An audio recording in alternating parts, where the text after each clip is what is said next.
Cette milice chiite a soutenu les troupes et quelques civils demeurent. Ils préfèrent rester d'un rôle de soutien et non militaire.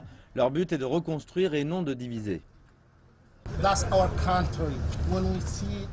C'est notre pays.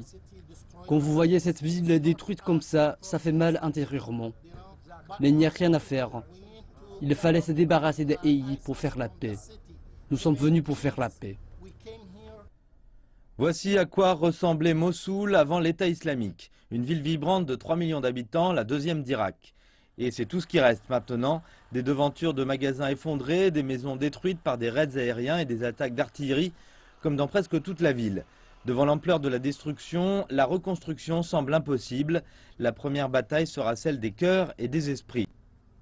C'est tout ce qui reste de la mosquée Al-Nouri, qui était si emblématique de l'État islamique parce que son leader, Abu Bakr al-Baghdadi, y avait fait sa première annonce publique. Il sera très important pour le gouvernement irakien de la reconstruire. L'État islamique est né du trou béant laissé par l'invasion américaine et il faudra reconstruire pour reprendre entièrement la ville. Le premier défi concernera la sécurité. Montazar est l'un des soldats des forces spéciales qui a combattu pour reprendre la ville. Il nous montre un trou dans lequel des kamikazes se cachaient après la libération de la ville. Des bombes qui n'ont pas explosé sont partout et des incendies continuent de faire rage dans toute la ville de Mossoul. Mais la reconstruction est déjà en marche. Le rétablissement de l'eau courante et des canalisations est la première des priorités. Les gens attendent de pouvoir revenir chez eux et les zones qui sont sécurisées sont désormais embouteillées. Il existe ici une très grande frustration. La famille est revenue pour trouver sa maison dans la vieille ville entièrement détruite. Tout a disparu.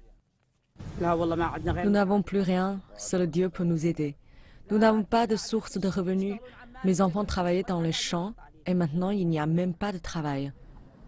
La bataille de Mossoul a été gagnée, mais le plus dur reste à faire.